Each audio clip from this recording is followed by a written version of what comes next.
Coming up tonight, after nearly 40 years in Parkway Parade, Japanese retail giant Isetan will be closing the store for good. No more cuts. SIA will pay its Singapore-based staff the full monthly variable component of their salary from August. And Malaysian Prime Minister Muhyiddin Yassin says he's seeking bipartisan support ahead of a confidence vote.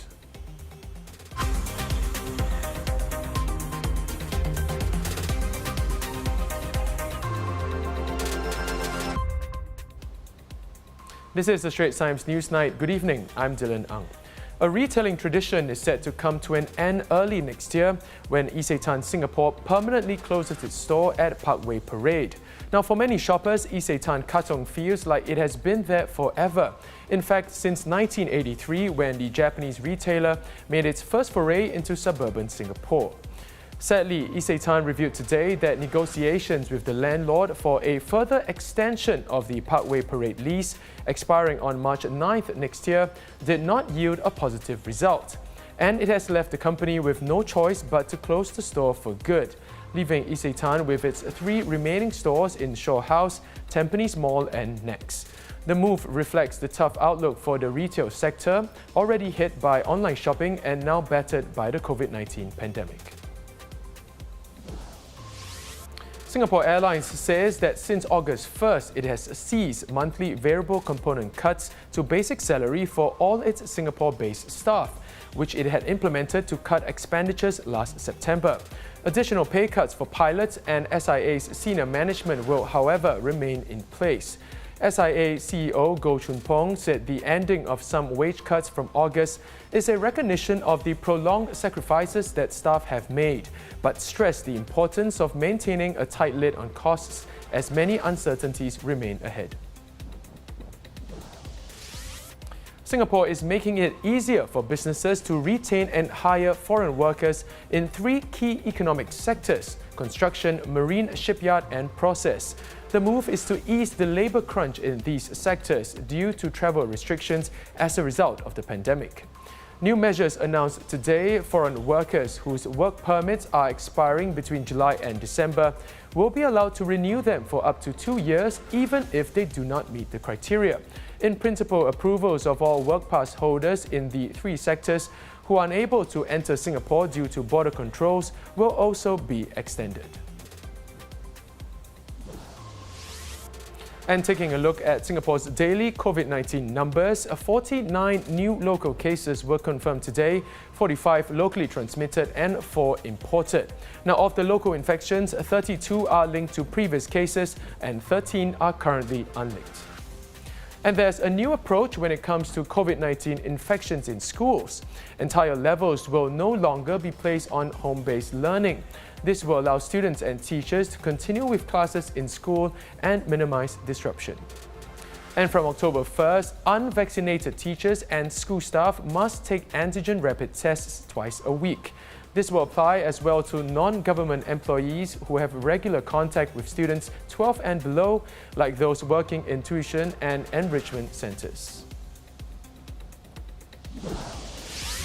The woman popularly known as MBS Badge Lady is expected to plead guilty in a district court on September 6. Poon Chew Yok currently faces 22 charges for various offences, including multiple counts of failing to wear a mask in public places. Now, in a sign that he no longer has majority support in Parliament, Malaysian Prime Minister Muhyiddin Yassin says he's seeking bipartisan support and reaching out to MPs outside his Perikatan Nasional coalition ahead of a confidence vote next month. In a speech this evening, Mr. Muhyiddin announced that if he wins the confidence vote with a 2/3 majority, he would implement reforms, including limiting a Prime Minister tenure to 2 terms. And the government would table an amendment to the legislation to implement a lower voting age of 18 and hold a general election by end July next year. The confidence vote is set to take place on September 7th.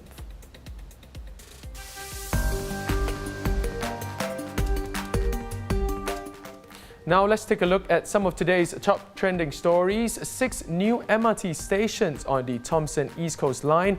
That's how many you can virtually visit from August 23rd to 27th, ahead of the official opening on the 28th. Named TEL2, the second batch of stations connect Springleaf, Lentor, Mayflower, Bright Hill, Upper Thomson and Caldecott stations. They come after the opening of TEL1 stations, Woodlands North, Woodlands and Woodlands South, which opened in January 2020. TEL1 and TEL2 stations alone are set to benefit about 100,000 households, with the fully completed 32-station TEL expected to eventually serve 1 million customers in the future. And looks like something from the future. Fully autonomous tractors that are able to operate without a driver will begin fetching luggage from planes landing at Changi Airport from September. There are currently about 400 traditional baggage tractors in use at the airport. The new tractors represent Changi's push for better manpower productivity and comes as it looks to trial new technology amid the lower traffic.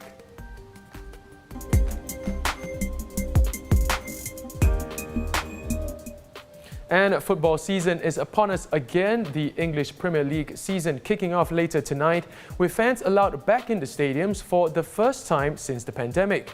It starts with Arsenal away to newcomers Brentford at 3 a.m. later tonight, with the Gunners gearing up to face a club that's looking to make their mark after securing a promotion to the Premier League for the first time in the club's history. Then perhaps the biggest clash of the weekend, Tottenham versus Manchester City on Sunday at 11:30 p.m.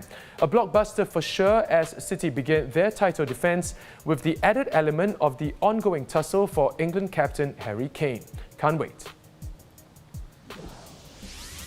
And it's difficult to hear the name Ryan Reynolds without thinking of Deadpool, the alternative superhero he's best known for playing. Quite a gear change for the Canadian actor who portrays an altogether different kind of hero in the summer blockbuster Free Guy.